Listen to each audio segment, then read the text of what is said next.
어머니 인사드리겠습니다. 그루수학 중등부 수학을 가르치고 있는 신민규입니다. 반갑습니다. 자, 제가 이제 어머니들에게 설명을 해드릴 부분은 어떤 거냐. 자, 그래 알겠어. 그러면 우리 아이의 수학 공부를 좀 어떻게 시켜볼까라는 건데, 저희 학원 시스템뿐만 아니라 저희는 수학 공부를 이렇게 시켰으면 좋겠다라는 거를 어머니들에게 좀 제안을 드리는 시간으로 생각을 하시면 될 것 같습니다. 자, 일단 저희 수업 운영은요, 주 3회로 진행이 되고, 이제 월, 수, 금반, 화, 목, 토반 이렇게 진행이 된다라고 보시면 될 거고요. 자, 회당 총 3시간 30분 동안 수업이 진행이 되고, 개념 수업이 2시간 30분, 확인 학습이 1시간으로 진행이 된다라고 생각을 해주시면 될 것 같습니다. 자, 근데 여기서는 굉장히 이제 오피셜한 시간이죠. 3시간 30분이라는 거는 학원에서 정해진 시간이지만, 어머니들도 아시다시피 그날 배운 게 다 꼭꼭 씹혀져 먹히지 않았을 수도 있을 거고요. 그리고 뭐 부득이한 사정에 의해서 숙제를 못 해올 수도 있다라는 그런 상황이 있기 때문에 저희가 이 3시간 30분 이외의 시간에도 학생들이 좀 더 남아서 학습을 하고 갈 수 있다를 좀 미리 말씀을 드리고 가도록 하겠습니다.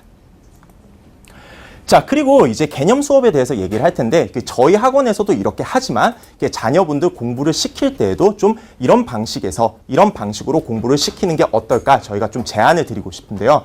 자, 뜻과 정의에 근거한 수업, 그리고 이해와 암기를 동시에 시키는 수업. 뭐 예제풀이야 당연히 시켜야겠죠. 그죠? 자, 그럼 이 뜻과 정의에 근거한 수업이라는 게 뭘까라는 건데, 그 중학교 1학년 어머니가 아니신 2, 3학년 어머니들, 그리고 자유학기제지만 시험은 한 번씩은 다 봐봤죠. 예, 그 시험을 본 어머니들의 고민거리 중에 하나가 바로 이 서술형입니다. 자, 바로 눈앞에서는 이러한 서술형을 대비하는 공부가 될 수 있을 뿐만 아니라, 자, 어찌됐건 우리 아이들 대입을 위해서는 무엇을 봐야 되죠? 바로 수능이라는 걸 봐야 되죠. 자, 바로 눈앞에 있는 이 서술형 문항을 대비하기 위해서, 그리고 이 수능이라는 것을 대비하기 위해서 우리는 수학의 뜻과 정의의 근거에서 배워 나가야 된다는 것을 굉장히 좀 강조를 드리고 싶습니다.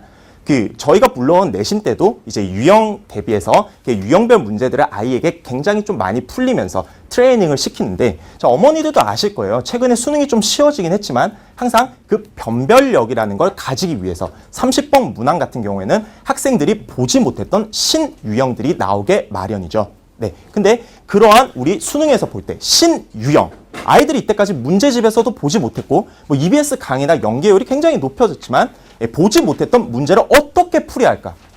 거기에 대한 수학적인 판단, 문제를 풀기 위한 수학적인 판단의 기준이 바로 어디에서 나오느냐? 뜻과 정의에서 나온다라는 겁니다.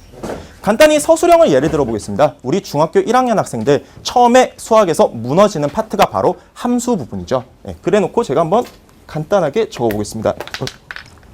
y는 2x 플러스 3이다 라고 적어 놓고요. 자, 학생들한테 물어봅니다. 이게 정비례 함수니 아니니? 라고 물어보면 대부분의 학생들이 대답은 하죠. 선생님, 이건 정비례 함수가 아니죠. 왜? 선생님, 제가 배웠을 때는요, 정비례 함수라는 건 y는 ax고 a가 0이 아닐 때 정비례 함수니까 그래요. 그래? 선생님, 근데 얘는요, 플러스 3 상수항이 있잖아요. 그래서 정비례 함수가 아니에요 라고 얘기를 하죠. 틀린 얘기 아니에요. 어머니, 틀린 얘기가 전혀 아닌데, 이게 서술형으로 가게 됐을 때 이 학생은 자, 마이너스 1점 기본으로 달고 가는 거고, 조금 깐깐하신 선생님이 계신 학교는 마이너스 3점까지 깎이고 간다는 겁니다. 왜냐? 이 판단의 기준이 상수항, 이런 간단한 요소가 아니거든요. 자, 간단합니다. 어떤 거냐? 정비례 함수라는 거는 x가 2배, 3배로 변할 때 y가 2배, 3배로 변한다. 이게 바로 정비례 함수의 정의죠. 자, 그럼 정의대로 가는 겁니다. 내가 x에 1을 집어넣으면 y의 값은 얼마죠? 5가 나오고, x에 2를 집어넣었을 때 y의 값은 7이 나오고, x에 3을 집어넣었을 때 y의 값은 9가 나오는데, 자, 이 x가 2배, 3배로 어떻게 하고 있죠? 지금 증가한다, 변하고 있죠. 이런 상황에서 y가 2배, 3배로 변화했니? 라고 물어봤을 때 변화하지 않았기 때문에 이것은 정비례 함수가 아닙니다. 라고 서술할 수 있는 능력이, 이러한 능력이 길러져야 된다는 거죠. 자, 이러한 학습은 어디에서 나오느냐? 바로 이 뜻과 정의에서 나온다는 겁니다. 수학적인 판단의 기준은 여기에서 나오기 때문이죠. 제가 어머니들한테 질문 하나 드려보겠습니다. 3은 뭐다? 등식이니 아니니? 라고 물어봤을 때, 자, 3은 5. 이런 일이 있을 수가 있나요? 없죠. 자, 그러면 본능적으로 사람은 내가 본 적이 없는데 이게 등식일까 아닐까라는 고민을 하기 시작한다는 거죠. 근데 고민에 대한 해답은 간단합니다. 뭐다? 정의에다 물어보면 되거든요. 등식의 정의는 등호가 있으면 등식이다. 등호가 있으니까 등식이죠. 근데 거짓인 등식이다. 이렇게 생각을 하시면 될 것 같습니다. 이렇게 뜻과 정의에 근거해서 우리 아이들이 수학 공부를 할 수 있도록 어머니들이 좀 지도를 해 주셨으면 좋겠다라는 거고요. 자, 그리고 이해와 암기를 동시에 시키는 수업이다라고 나와 있는데, 자, 우리 자녀분들 여기 저희가 소위 얘기하는 기포자들이 슬슬 생기기 시작할 겁니다. 자, 중학교 3학년 올라가신 어머니들 이번 중학교 2학년 2학기 내신에 어떤 거 나오죠? 닮음 나오죠. 그죠? 자, 닮은 파트로 인해서 우리 아이가 기하에 대해서 잘 할 수 있느냐 없느냐를 좀 판단을 내리실 거고, 그것 때문에 우리 이제 중3 올라가시는 그 자녀분들을 둔 어머니들은 이과를 보내야 되나? 닮은 성적이 난리가 났는데 이거 어떡하지? 자, 기하 부분에 있어서 점수가 뚝뚝뚝 떨어지고 대수는 좀 하는 것 같은데 왜 우리 아이는 기하가 되지 않을까? 라고 했을 때 저는 아이들에게 어머니들이 집에 가셔서 질문 한번 던져보셨으면 좋겠어요. 야, 너 원의 정의가 뭐니? 그거 너 암기하고 있니? 제가 대부분의 학생들한테 이 기하 파트를 가르치면서 원에 대해서 물어봅니다. 너 원 아니? 대부분이 이렇게 대답해요. 선생님, 원이 원이죠. 동그란 그 원 아니에요? 이런 식으로 대답을 하고 있어요. 집에 가서 직접 물어보십시오. 너 평행사, 선행을 어찌됐건 어느 정도는 시켰었을 테니까, 야, 평행사변형의 정의가 뭐니? 뭐 대답을 한다고 쳐요. 그러면 평행사변형의 성질이 뭐니? 너네는 도형의 정의와 성질을 암기하고 문제를 보고 있니? 거기에 대해서 물어본다면 아이들의 말문이 좀 많이 막히지 않을까 싶습니다. 어머니들, 특히 기하 파트를 볼 때, 물론 기하 문제는 좀 많이 보다 보면 보이는 게 많지만 결국에는 뭐다? 암기가 선행되지 않은 수학이라는 거는 없다. 그렇기 때문에 반드시 암기를 하고 공부를 좀 시킬 수 있도록 해주셨으면 좋겠다라는 겁니다. 자, 그리고 예제풀이를 시키는 수업은 저희 그루수학에서는 항상 수업 방식을 이렇게 좀 진행을 하는데요. 자, 대부분 어머니들이 이제 저를 보고 있고 뭐 고개도 끄덕이고 집중을 하는 것 같이 보이지만 딴 생각을 할 수도 있어요. 예를 들어서 오늘 애를 뭐 먹이지? 막 이렇게 저녁 식사에 대한 메뉴에 대한 고민이 있을 수도 있을 거고, 저희 앞에 나온 강사보다는 지금 나와 있는 강사가 훨씬 잘생겼네, 뭐 이런 생각도 할 수도 있을 거고, 그런 뭐 다양한 생각들을 할 수 있을 건데 아이들도 마찬가지입니다. 저희가 개념 수업을 2시간 반 동안 진행하잖아요. 사실 다 큰 성인도 2시간 반 동안 집중을 하기가 어렵죠. 그렇기 때문에 저희는 40분, 50분씩 수업을 조금씩 끊어가고요. 그리고 보지만 본 게 아닌 걸 알기에, 학생이 제 말을 듣지만 들은 게 아닌 걸 알기에 돌아다니면서 아이들이 문제를 풀 수 있는지 항상 체크를 하는 시간을 가집니다. 펜이 멈춰있는 학생이 있는지, 펜이 계속 움직이고 있는지, 그거를 저희가 확인을 한다라는 거죠. 펜이 멈춰있는 거는 2가지예요. 수업을 못 들어서 캐치업을 하지 못했거나, 아니면 문제를 푸는 이 와중에도 딴 생각을 하고 있거나, 2개 중에 하나인데, 자, 수업을 캐치업을 못한 경우에는 저희가 바로 옆에 붙어서 지도를 합니다. 근데 지나치게 따라오지 못한다라는 경우에는 어쩔 수 없습니다. 주말에 나와서 아니면 수업이 끝나고 남은 그 확인학습에서 캐치업을 하고 가야 된다라는 거죠. 자, 그리고 저희 학원에서는 이제 확인학습이라는 걸 하는데, 자, 똑같습니다. 어떤 거냐? 개념을 적용 및 응용을 할 줄 아는지 저희가 확인을 한다라는 거죠. 아는 것과 아는 것을 적용하는 게 굉장히 좀 다른데요. 어떤 거냐? 자, P라는 게 있고 N, 3N-1이다.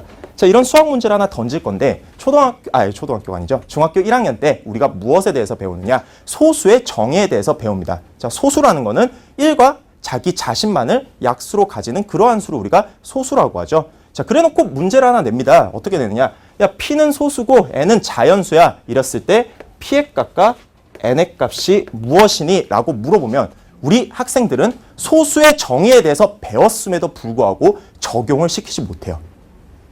실제로 그 소수의 정의에 대해서 배웠음에도 불구하고 적용을 시키지 못할 뿐더러, 자, 이러한 것을 고등학교까지 가지고 올라가게 되면 문제 푸는 데 있어서 굉장히 좀 난감함을 겪죠. 자, 이거 같은 경우에는 제가 왜 이 문제를 어머니들에게 보여드리냐면, 그 수원에 나오는 문제에서 마지막에 답내는 도구로서 너네가 소수의 정의에 대해서 알고 있니를 물어보는데, 정말 제가 가르쳤던 그 고등학교 1학년 수원 가정을 하는 친구들이 거짓말처럼 틀려대더라고요.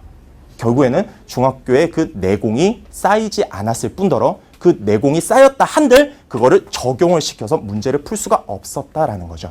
조금 변형은 시켰습니다. 예. 근데 간단합니다. 소수는 1과 자기 자신만을 약수로 가지기 때문에 자 지금 어떻게 돼 있죠? 자연수의 곱들로 돼 있죠? n이라는 건 자연수고 자연수에다 3을 곱해도 자연수고 빼기 1을 해봤자 얘는 자연수라는 거죠. 자 그러면 소수라는 거는 자연수의 곱으로 나타내면 결국에는 1과 자기 자신의 곱밖에 표현을 할 수가 없어요. 그러면 이놈 아니면 이놈이 1이겠구나 라는 생각이 미쳐야 되고 아 그러면 내가 n에다 2를 한번 넣어볼까? 그리고 3n-1이 1인가에 대해서 우리가 수학적인 판단을 하고 문제를 풀어야 된다는 거죠. 이렇게 저희 그루수학 강사진은 개념을 개념을 아는 것과 이거를 적용시키고 응용시키는 게 가능한지 항상 확인을 해야 된다는 생각을 가지고 있기 때문에 이 확인학습 시간에서 선생님들이 학생 수준보다 좀 한두 단계 높은 문제들을 세팅을 해서 아이들이 풀 수 있도록 지도를 하고 있습니다.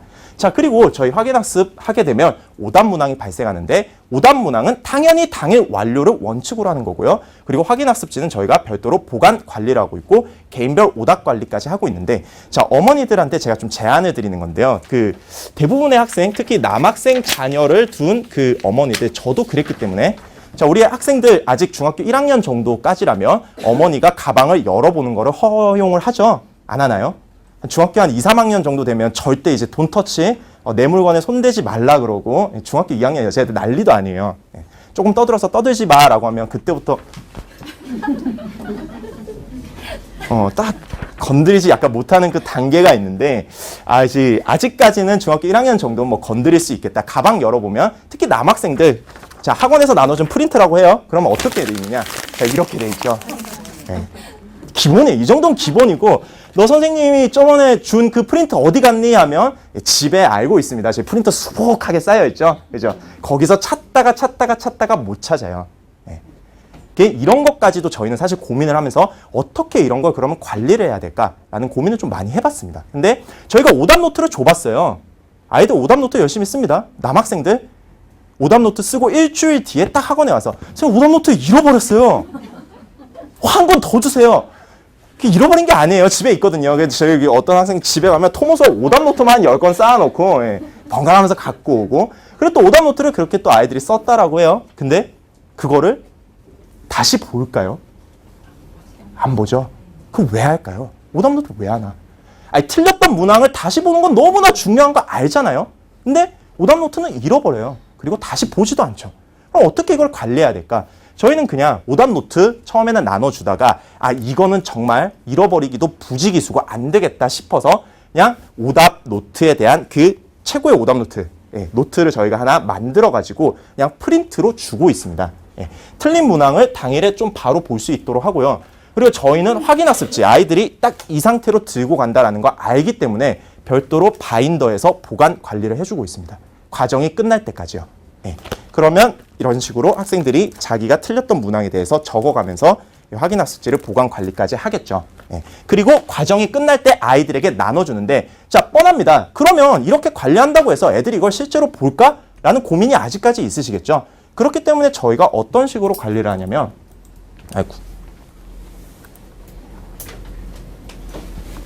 별도로 학생들의 개인별 오답을 이러한 형태로 관리를 하고 있습니다. 잘 안 보이는데 이게 학생들 이름이 적힌 한글 파일이고요.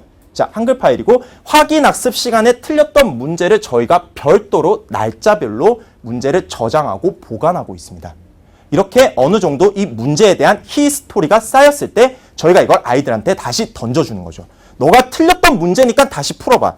아이들은 자기가 틀렸던 문제를 스스로 찾아가면서 풀지 않기 때문에 저희가 이렇게 풀도록 다시 한 번 더 풀어보도록 시스템화 시키고 이거를 아이들에게 다시 던져준다는 거죠. 그리고 저희는 개인별 오답 같은 경우에는 가급적이면 답을 알려주지 않습니다. 풀이 과정도 알려주지 않아요. 왜냐? 알려줬거든요. 그러면서 다시 한번 얘기를 하는 거죠. 바인더 갖고 와서 그때 우리가 어떻게 풀어줬고 너가 다시 푼 풀이가 뭔지 확인해. 이렇게 되면 오답 노트를 본인 스스로 다시 한 번 더 보게 되는 효과가 있을 거고 그리고 또 틀렸다라는 거는 저희가 또 별도로 체크를 해놓고 그 문제에 대해서는 조금 더 집중적으로 체크를 해준다라는 거죠. 자, 어머니들 오답 관리 같은 경우에는 이런 식으로 어머니들이 조금 더 열정이 있으시다면 우리 아이가 틀린 문제 같은 경우에는 그냥 손으로 쓰시거나 워드로 치시거나 해서 아예 새롭게 하나의 문제를 만들어 놔야지 아이들은 본인의 풀이가 적혀 있는 문제는 절대로 다시 건드리지 않습니다. 오답 관리는 이런 식으로 좀 시켜드려야 된다는 걸 저희가 좀 제안을 드리는 바이고요. 자, 그 다음에 저희가 항상 그런 고민을 많이 하죠. 특히 이 부분은 어머니들, 선행시키시는 우리 어머니들 너무 고민이 많으실 거예요. 저도 놀랬습니다. 아니, 인간의 탈을 쓰고 어떻게 이 한 달 전에 가르쳤던 게 기억이 안 날까? 내신 한번 보고 오면, 내신 애들이 완전 꽂혀서 이제 공부하다가 오면, 부등식, 우리 3주 전에 배웠던 부등식, 그런 걸 배웠었나요? 자, 얘들아, 우리 어디 배워야 되니? 라고 하면, 자기 어디까지 배웠는지조차 이제 망각을 하죠. 아무리 인간이 망각의 동물이지만, 우리 중학생들이 좀 너무한 것 같다는 생각이 드는데, 자, 이 부분에 대해서는 저희도 고민이 많습니다. 어떻게 하면 이 선행학습인데, 여기를 잊지 않고 관리를 해 줄 수 있을까라는 거에 대한 고민이 많았는데, 어찌됐건 저희가 생각하는 관리라는 거는 결국에는 시간 싸움이죠.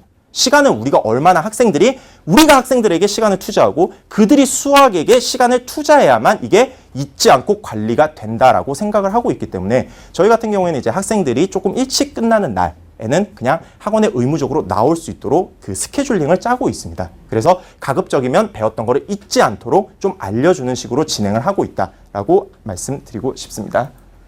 자, 그리고 저희가 이제 주간 테스트라는 걸 진행을 하는데, 자, 주간 테스트는 매주 수요일, 목요일에 진행을 하게 되고요. 그리고 저희는 매주 실시하면서 미통과시 보충학습이 또 별도로 준비되어 있습니다. 자, 통과 기준은 보통 저희가 이제 80점대로 하고 있고요. 자, 선생님들마다 조금씩 그 기준은 다르고, 미통과시 보충을 한다. 보충은 보통 보충지로 이루어지고 너무 따라가는 게 부족하다라고 하면 별도의 이제 개념 설명도 들어갈 수 있다라고 보시면 되고요. 자, 그리고 주간 테스트 1의 등원 시간은 6시 30분 기준으로 등원하는 학생들은 자, 6시까지 30분 일찍 등원할 수 있도록 저희가 조치를 하고 있습니다. 네, 이렇게 봐주시면 될 것 같고요. 자, 주간 테스트에 대해서 설명을 조금 더 드리자면 저희가 일단 주간 테스트, 자, 내신 대비용 주간 테스트인데, 자, 우리 학생들 특히 이제 처음 중학교 올라가서 시험을 치르는 학생들, 자, 이 OMR 카드 시험 시간이 45분인데요. 자, 학생들이 가장 잘못하고 있는 그 시험을 치르는 자세 중에 하나가 뭐냐면, 나는 이 45분을 온전하게 문제 푸는 시간이야 라고 생각하는 대단한 착각들을 하고 있습니다. 아니죠. 시험은 45분 동안 치르는 게 아닙니다. 약 한 37분, 38분 동안 치르고, 자, 나머지 7분, 적어도 저는 10분은 확보가 돼야 된다고 보는데, 어떤 거냐? 답안지 마킹하고 서술형 쓰고 내 서술형 풀이에 문제가 있는지 없는지 확인을 해야 된다는 거예요. 근데 대다수의 학생들은 어떻게 하고 있죠? 그냥 테스트지 하나 받아놓으면 45분 내내 그냥 시험지에 깨작깨작 풀고 있다가 시간 내면 내고 그 점수가 자기 점수다라는 착각을 하고 있어요. 당연히 그러면 수학학원에서 받았던 점수는 잘 나오겠는데, 내신할 때 항상 어머니도 항상 그 말 하거든요. 신규 상담하면 어머니들이 그 말이에요. 서술형 쓰는데 시간이 모자랐어요. 왜 모자랄까요? 이런 식으로 OMR 카드를 미리 쓰는 연습이 안 돼 있지 않을까. 저희는 이런 생각을 하기 때문에 내신 대비용 주간 테스트나 저희가 실력 진단 테스트를 볼 때는 항상 이 OMR 카드 서술형 하나까지 좀 작성을 하고, 서술형에서 만약에 오답이 발생했을 때 그냥 정답만 체크하지 않고 왜 이쪽에서 너네가 감점이 돼 있는지에 대한 간단한 첨삭 지도도 해준다라고 말씀을 드리고 싶습니다. 자, 그러니까 제 말은 그거예요. 어머니들 나중에 이제 집에서 아이들 공부시키실 때 그 뭐 OMR 카드 구하기가 어려우시다면 그냥 뭐 백지 같은 거로 하나라도 해서 시험 보기 전에 모의고사를 진행할 거잖아요. 그럼 45분 시간 제한을 두시고, 자, 이 OMR 카드 작성까지 너네가 한번 해보는 시간까지 해서 이제 학생들에게 시험을 치르게끔 하면 아이들이 이제 진짜로 시험을 볼 때 조금 더 시간 관리를 잘 할 수 있지 않을까 싶습니다. 네. 자, 그리고 저희 그루수학에서는 학력진단고사라는 걸 보는데, 이제 예비 중학교 1학년 어머니들 같은 경우에는 내신이 없죠. 그죠? 중학교 1학년 자유학기제가 되면서 이제 내신이 없는데, 이 내신이 없는 학생들이 2학년이 돼서 첫 내신을 보게 되면 대다수가 좀 망하더라고요. 네, 망할 수밖에 없습니다. 왜냐하면 시험에 대한 트레이닝이 전혀 되지 않았기 때문에. 그리고 특히 그 여학생들을 자녀로 둔 분들, 여학생들 아마 다 울고 집에 들어오지 않을까. 그 심장이 막 미친 듯이 쿵쾅거리거든요. 네, 펜을 잡는 순간 눈앞이 하얘지고 아무것도 보이지 않고. 네, 그 2학년 자녀분들, 뭐 3학년 자녀분들, 여학생들 집에 와서 운 뭐 이런 경험도 아마 해보시지는 않았을까 싶은데, 예, 그런 게 있기 때문에 저희는 1학년 학생들을 대상으로 3월, 6월, 9월, 12월에 재원생뿐만 아니라 좀 저희 광고를 좀 대대적으로 해서 외부 신청자들까지 해서 학력 진단 고사를 좀 별도로 볼 생각입니다.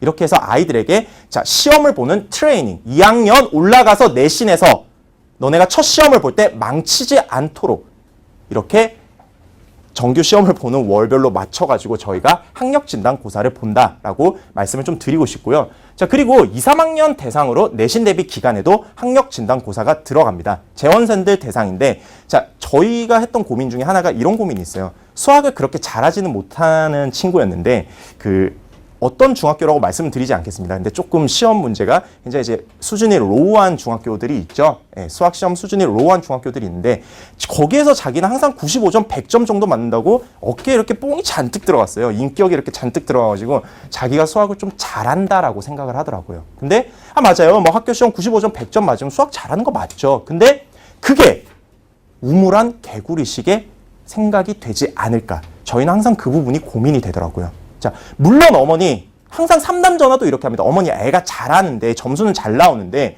고등학교 가서 깨질까 그게 너무 걱정입니다. 왜냐?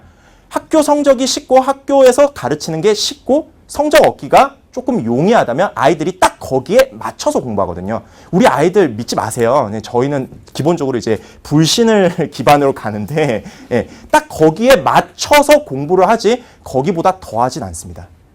네.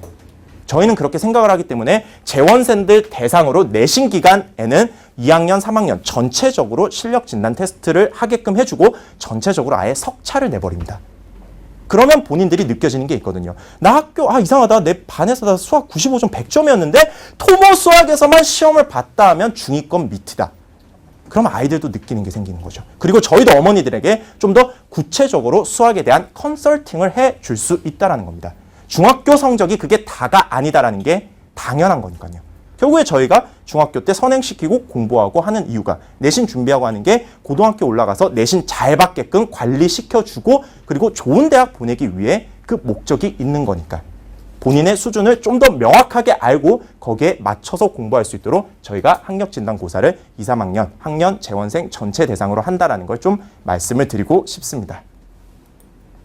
자, 그리고 저희 이제 개별관리반도 별도로 운영을 하고 있는데요. 자, 개별관리반의 운영 시간은 월요일, 금요일은 이렇게 되고 토요일, 일요일은 10시부터 1시 30분, 2시부터 6시까지 3시간 30분 동안 진행이 되는데 자, 그럼 이 개별관리라는 게 뭐냐라고 물어봤을 때 자, 어머니들 보통 클리닉이라는 거는 조금 어디서 뭐 들어보셨건 아니면 클리닉 전문 학원 있건 많이 좀 정보가 있으실 거라고 생각이 되는데 자, 이런 부분이 있습니다. 어떤 거냐? 자, 보통 저희가 이제 개별관리반 추천드리는 학생들은 어떤 애들이냐면 자, 다른 학원에서 중간에 수업을 어느 정도 좀 하다가 그냥 저희 학원에 넘어왔거나 아니면 이제 커리를 딱 끝냈는데 구멍이 나 있는 부분이 분명히 있죠. 예를 들어서 선행을 중학교 2-2까지 시켰어요. 근데 3-1을 시키고는 싶은데 2-2 쪽, 뭐 확률과 경우의 수, 뭐 이런 쪽에서 약간 좀 구멍이 있다. 그래서 내가 그 구멍을 좀 완전하게 메꿔주고 싶다라고 할 때 어떤 걸 추천을 드리느냐. 부족한 단원은 우리가 완전히 마무리 좀 짓고 올 수 있도록 이 클리닉 강좌를 또 추천을 드리고 있습니다. 전담 선생님이 한 분이 계시고 별도의 확인학습 없이 3시간 30분 풀로 진행한다라고 보시면 될 것 같고요. 자, 그 다음 저희가 이제 또 자랑스럽게 또 말씀드릴 수 있는 게 맞춤형 진도 관리가 있는데요. 자, 보통 어머니들 생각하시는 게 있죠. 나 중1학년 거 받고 2학년 거 받고 3학년 거 봤어. 오케이, 수원 봤으니까 다음은 수투 볼 차례지. 라고 생각을 하고 있는데 자, 이렇게 진도만 쭉쭉쭉쭉쭉쭉쭉 나가게 됐을 때 자, 다음번에 아이들과 또 상담실 또 보다 보면 되게 좀 많이들 이제 아이와 어머니가 다투시는데 자, 어떤 거냐면 너 수투까지 봤는데 수원을 다시 들어야 되니? 너 이제 미적 원 볼 거 아니니? 하는데 아이는 이러고 있어요. 엄마 나 수원 하나도 기억이 안 나. 모르겠어.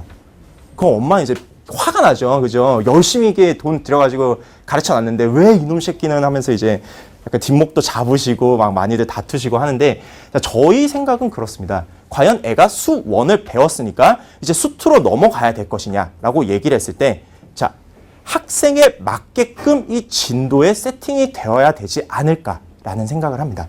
근데 어머니들 입장에서는 기분이 나쁠 수가 있어요. 어떤 거냐? 애가 분명히 수원을 들었는데 왜 수원을 다시 들어야 되지?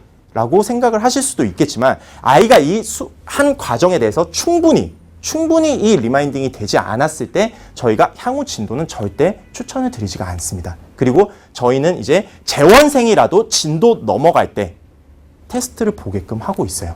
레벨 테스트를 보게끔 하고 있고 거기에 있어서 맞춤형으로 어머니들에게 진도에 대한 제안을 해드린다라고 보시면 될 것 같습니다. 자, 그리고 퇴원 규정이라고 나와 있고 상벌점 제도라고 나와 있는데 자, 사실 저 퇴원 규정이라는 거는 뭐 어머니들 그런 자녀분들이 있어요. 사실 학원에 왔는데 어머니들은 그렇게 생각하죠. 내 눈에 보이지 않으니까 애들이 공부를 한다라는 그런 생각들을 많이 하시는데 학원에 와서 내내 뭐 퍼즐러 자는 친구들도 보이고 숙제를 상습적으로 안 해오는 친구들도 사실 있습니다. 근데 그런 학생들 같은 경우에는 저희가 최대한 깨워가면서 그리고 숙제를 해올 수 있도록 하면서 하는데 궁극적으로는 이게 무엇이냐? 면학 분위기가 깨지게 됩니다. 여기에 대해서는 저희가 강력하게 규제를 해야 된다고 생각해요. 왜냐? 다 똑같은 원비 내고 왔는데 이 한 학생 때문에 반의 분위기가 깨진다? 이거는 이 학생 때문에 다른 반, 같은 반 학생들이 뭘 보고 있습니까? 피해를 보고 있는 상황이죠. 그렇기 때문에 이런 부분에 있어서는 저희가 벌점을 어머니들에게 보내드리고 벌점이 어느 정도 차게 되면 이제 부득이하게 퇴원이 될 수밖에 없다. 면학 분위기를 위해서 이렇게 진행이 된다는 것 좀 알아두셨으면 좋겠습니다. 자, 그리고 저희가 이제 학습 상태에 대해서는 문자 송신을 드리는데요. 보통 이제 학생이 정시에 출결을 했는지 안 했는지 뭐 거의 모든 대치동에 있는 학원에서는 진행을 하죠. 그리고 숙제 상태가 양호한지 아닌지, 그리고 테스트를 봤을 때 어떻게 되는지, 그리고 보충 일정 및 합숙 상태가 어떤지, 제가 오실 때 받으셨던 서류 봉투 안에 문자 송신이 어떻게 되는지 예시가 좀 나와 있어요. 이런 식으로 문자 송신이 이루어진다라고 보시면 될 것 같고요. 자, 근데 약간 문자 송신, 이거는 이제 제가 보냈던 학생 거 이제 제가 따와서 그냥 여기다 넣었는데 약간 선생님들마다 본인의 좀 스타일이라는 게 있기 때문에 이게 정형화된 양식은 아니고 선생님들마다 조금씩 이제 개성 있게 갈 수 있다라는 점, 그것도 있다라는 거 양해를 좀 부탁드리겠습니다. 자, 그리고 저희 그루 수학에서는 이제 디베이팅이라는 걸 하는데, 자, 이 디베이팅이라는 게 뭐냐? 결국에는 이제 학생들이 본인이 수학에 대해서 이제 수학 문제를 풀 때 수학적인 판단을 해야 된다라고 말씀드렸잖아요. 자, 문제를 보고 문제에 대해서 내가 수학적 판단을 어떻게 할까 생각을 하고, 그리고 그 풀이까지 앞에 나와서 판서로 직접 적을 수 있도록 하는 그 디베이팅이라는 시스템을 저희가 하고 있습니다. 실제로 이제 학생들이 나와서 저희가 디베이팅 문제다라고 예고를 하고 던져줘요. 그럼 학생들은 그 문제에 대해서 충분히 숙지를 하고 학원에 이제 오게 되겠죠. 그러면 이제 저희가 제비뽑기를 하건 해서 순서를 정해서 학생들에게 이제 직접 나와서 풀어봐라고 시킵니다. 근데 저도 이거를 처음 시작했을 때 우리 숫기 없는 남자애들 그리고 부끄러움 많은 여자애들 과연 할까라고 했는데 전쟁터예요. 장을 막 왁자지껄 하면서 자기들끼리 막 열띤 토론, 너의 풀이는 그래서 엉망이야 막 이거부터 시작해서 열띤 토론을 하는 걸 좀 많이 봤는데, 이런 식으로 아이들이 직접 본인이 생각하고 그 생각한 것을 서술하고 그리고 말할 수 있도록 디베이팅도 진행을 하고 있다라고 안내를 드리고요.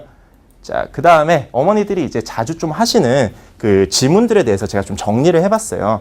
질문들에 대해서 정리를 해봤는데, 자, 숙제 분량은 어느 정도 되나요? 라는 질문들을 좀 많이 하실 텐데, 저희가 강좌에서 정해놓은 책이 있지 않습니까? 그죠? 뭐 예를 들어서 수1 과정이다라고 한다면 뭐 RPM과 기본 정서, 이렇게 저희는 책을 정해져 있는데 그 정해진 책이 끝날 정도, 딱 과정이 끝날 때 완전하게 끝날 정도의 숙제가 나간다라고 생각을 하시면 가장 간단할 것 같습니다. 네. 그리고 숙제가 미완료되면 어떻게 하나요? 라고 했는데, 저희는 숙제가 미완료되면 열어서 숙제가 완료될 때까지 좀 시키는데, 자, 예외는 있습니다. 어떤 거냐면 저희가 이제 선생님들끼리 엄마 실드라고 하는데요. 이제 엄마가 전화를 해가지고, 좀 애가 아파서 뭐라던가 뭐 이렇게 좀 일찍 보내달라고 하시면 어쩔 수 없이 보내는 드리지만, 기본적으로 원칙상으로는 숙제가 미완료되면 남아서 한다라고 생각을 해주시면 됩니다. 당연한 거라고 생각을 합니다. 왜냐하면 수학을 잘하려면 어찌됐건 아시잖아요. 시간 투자가 들어가야지만 잘할 수 있기 때문에 저희가 미완료되면 남겨서 진행을 좀 한다라고 보시면 되고요. 자, 혼자 공부할 수 있는 공간이 있느냐라고 적혀 있는데, 있습니다. 6층에 가면 또 확인학습실이 굉장히 널찍하게 있고 확인학습실에는 확인학습 선생님이 계시죠. 혼자서 공부하면서 또 개별 질문 역시 마찬가지로 할 수 있습니다. 담임 강사와 일정을 잡아서 와서 개별 질문도 충분히 할 수 있고 그리고 혼자 공부하면서 모르는 게 생기면 바로바로 확인학습 선생님들에게 가서 질문을 할 수 있도록 저희가 시스템화 시켜 놓았습니다. 자, 그리고 우리 애가 소심해서 질문을 근데 진짜로 소심한 친구들은 있습니다. 진짜로 소심한 친구들은 있는데 이런 경우에는 저희가 이제 수업 시간에 아까도 말씀드렸듯이 예제 풀이를 시킨다라고 말씀을 드렸죠. 근데 그 소심해서 질문을 못해도 못 풀면 펜이 일단 움직이지 않아요. 그래서 그냥 가서 물어봅니다. 너 이거 혹시 모르겠니? 라고 물어보면 이제 소심한 친구들도 강사가 직접 가서 말을 거면 그때서 이제 살짝 자기 모르는 거 보여주고 하는 식으로 이제 좀 질문을 하더라고요. 그렇게 소심한 애들도 저희가 좀 질문하면서 으쌰으쌰 할 수 있도록 좀 끌어나간다라고 생각을 해주시면 되고요. 자, 특강도 테스트를 보나요? 라고 말씀을 많이들 주시는데 저희는 특강 운영에 있어서 뭐 시간대에 그런 차이는 있겠지만 정규반과 그 운영 자체가 크게 다르지 않습니다. 특강을 하는 학생들도 어찌됐건 저희 학원에 와서 저희들의 수업을 듣는 학생들이기 때문에 당연히 테스트를 보고 들어와야 되고 거기 특강이다라고 해서 뭐 별도로 관리를 안 하는 것이 아니고 똑같은 관리가 들어간다라고 말씀을 드리고 싶습니다. 네, 제가 너무 오랫동안 말씀해서 끝나게 됐는데요.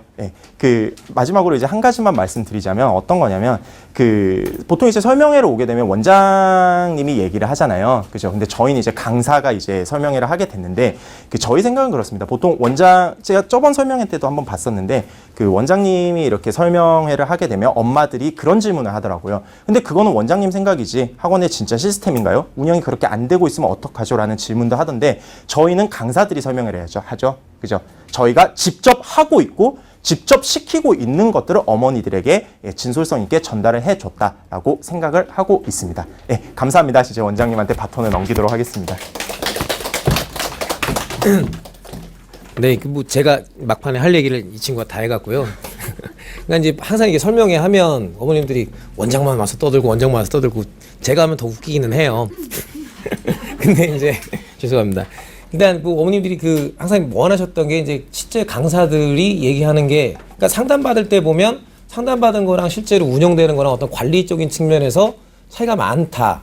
근데 이게 저희는 이제 그렇지 않다는 걸 좀 더 보여드리려고 이제 이번부터는 가급적이면 선생님들이 직접 설명회를 하는 방식으로 저렇게 좀 운영을 좀 바꿔놨는데 일단은 그런 것 같아요. 이제 학생들을 이렇게 지도를 쭉 하다 보면 중학생들이잖아요. 그럼 중학생들이니까 뭐 대충 해도 된다 뭐 이런 부분은 절대로 아닌 것 같고 학생들 이 친구들이 이제 학습을 할 때 딱 저런 게 길게는 안 하고 간단히 딱 한 5분 정도만 해보면요.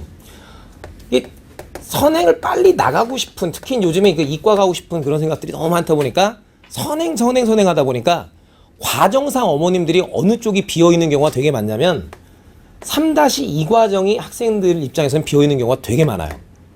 보통 이제 어머님들이 이런 생각들을 갖고 계시는 분이 많거든요. 우리 애가 이게 그렇게 똑똑하지 않으니까 여러 번 반복해야 좀 되니까 고등학교 과정 빨리 들어가서 수원 좀 여러 번 돌리고 수도 좀 여러 번 돌리고 이러다 보면 우리가 잘해지겠지. 그런 생각이 이제 보통 이제 3-1 과정을 하시고 나서 수원 들어가면서 동시에 이제 3-2 과정을 같이 들어가시는 경우들이 꽤 있어요. 뭐 틀린 건 아니고 뭐 이렇게 해도 괜찮긴 한데 문제는 뭐냐면 보통 이제 방학 기간에 이렇게 나가는 경우가 많거든요. 이 특강 하나 하면서 이렇게. 근데 이제 이렇게 기회를 혹시라도 잡으셨다라면 겨울방학 때는 여행을 안 가셨으면 좋겠어요.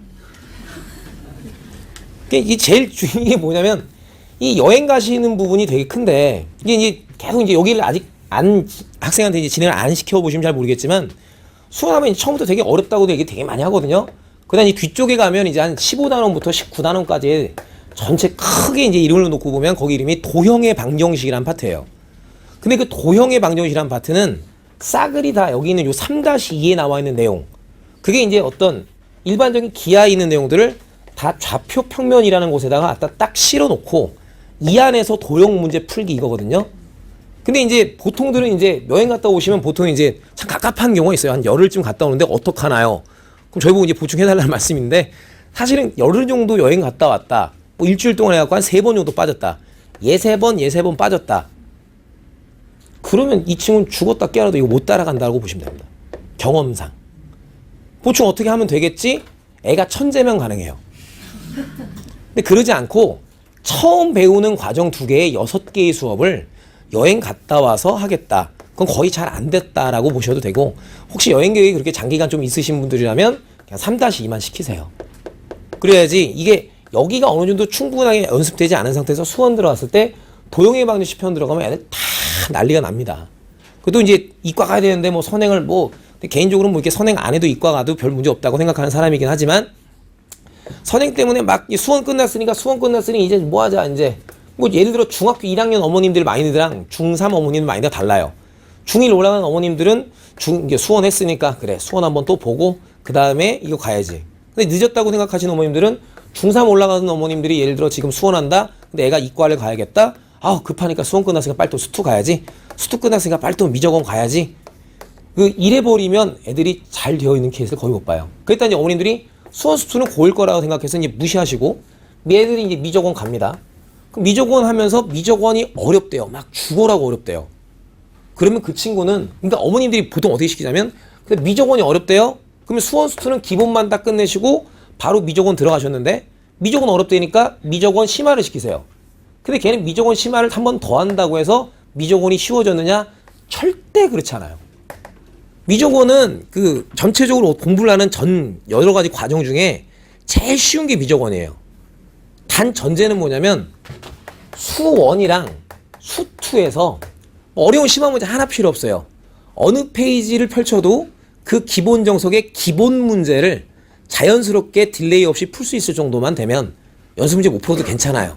그 정도만 되면 미적원이라는 건 절대 어려운 과정이 아닌데도 불구하고 애들이 그 수원이랑 수투 파트, 수투에서는 수열, 그리고 함수, 수원에서도 함수랑 도형의 방정 10편, 이쪽에서 어떤 좌표 평면 쪽에 관련되어 있는 얘기와 수열에 관련되어 있는 기본 문제만 자연스럽게 풀어도 미적원이랑 과정이 절대 어렵지 않은데 어머님들이 이거 빨빨 넘어가고 미적원 일단 빨리 해야 미적투 하니까 여기에 목숨 거시는데 이게 어렵다고 하니까 자꾸 또 이것만 시키시면 죽어도 애들은 힘들고 계속 못하는다 이렇게 생각하시면 되겠고, 천천히 아까 전에도 이제 신민규 선생님이 말씀하셨던 것처럼 과정 하나하나 좀 밟아가면서 그 다음 단계 좀 저학년이라면 너무 빨리빨리 들어가봐야 애들 결국에 다 잊어버려요. 진도 팡팡 날려가봐야 다 잊어버리니까 너무 급하게 생각하지 마시고, 그리고 교육 과정은 점점 계속 줄어듭니다. 그러니까 이제 뭐 중학교 1학년 친구들 같은 경우는 훅 줄었죠. 사실 이제 먹고 살기 힘들어요. 예를 들어 기백 같은 경우 기백 어렵다 어려운 게 그 공간 벡터인데 공간 벡터 사라지니까 사실 그렇게 어렵지도 않아요. 먹고 살기 힘들어졌어요. 그러니까 그렇게 크게 진도 부분을 빨리빨리 안 나가도 그렇게 안 나가도 이과가 더 궁극적으로는 이과 가는 게 중요한 게 아니라 이과가 더 잘할 수 있냐. 근데 저는 개인적으로 왜 문과를 안 가지 이런 생각 되게 많거든요. 문과는 잘하는 애들이 이제 전국적으로 없어요. 그래서 문과에 서울대 가기가 참 좋아요. 그럼 뭐 서울대 나와도 취업 안 된다던데 그건 걔네들이 고시 공부하니까 취업자 명단이 없으니까 취업이 안 된 것처럼 되고, 신문에서는 당연히 기사를 읽어야 되잖아요. 그래야 광고, 그 밑에 있는 광고가 팔리니까. 그래서 그런 거지. 서울대 문과든 서울대 나왔는데 취업 안 되는 애들 못 봐요. 다 되죠. 근데 대부분 애들이 다 이제 고시 공부한다는 것 때문에 졸업하고 나서 바로 취업자 명단에 들어가지 않은 것 뿐인 거고, 정말로 그 제가 이제 뭐 데이터 보여드리면 좋겠지만 이게 저는 이제 12년 동안 대치동에서 계속 수업하는데 보면 이런 것들도 있다고 보시면 돼요. 이게 왜 지금은 이과가 취업이 잘 되지? 제가 뭐 이런 말씀 한번 드려볼게요. 어떤 말씀 드리냐면, 왜 잘 되느냐? 5, 6년 전만 해도 이과 기피 현상이었어요. 이과 다 안 가려고 했죠. 계속 그 전에도 뭐 수학 어렵다, 뭐 선행이다, 뭐다. 그럼 걔네들이 이제 취업하는 시즌이 된 거죠. 대학교 졸업하고. 그러니까 이과 쪽에서 훌륭한 애들이 없다 보니까, 애들이 많지 않다 보니까 이과들이 그만큼 이과를 필요로 하는 직장에 많이 쉽게 취업이 되는 거죠. 근데 지금은 이제 이과 쏠림 현상, 그럼 얘네들이 앞으로 졸업하는 시점이면은 이과 쪽도 어차피 필요한 직업이 있고 문과 쪽도 필요한 직업이 있는데 이과만 너무 많은 거예요. 그럼 향후에 얘네들이 이제 취업해갖고 먹고 살 때, 얘네들 자식 결혼해갖고 자식 뭐 학원비도 되고 집안 살림도 해도 집도 사고 이런 시즌에 과연 어떻게 변할지 좀 냉정하게 이제 좀 고민을 하시고, 예를 들어 이런 경우들, 뭐 우리 애는 뭐 그 적성이 이과가 나왔어요. 그럼 남자애들 엔간하면 다 이과 나와요.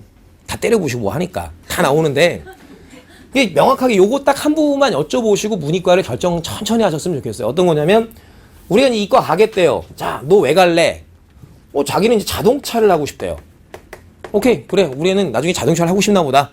그래서 기계공학과 가고 싶나 보다. 오케이, 그게 아니고 그럼 그 아이가 자동차 엔진의 역사가 DOHC부터 시작해서 요즘에 ECCU 엔진이 있고 이런 어떤 정말로 가고 싶은 애는 관심 있는 애는 그런 아이 학생들은 제가 지도를 해봐도 그쪽에 관련돼서 일반 상식적으로 그쪽에 관련돼 있는 일반 상식선상으로 알 수 있는 지식들 정도는 이미 중학생 때도 다 알고 있어요.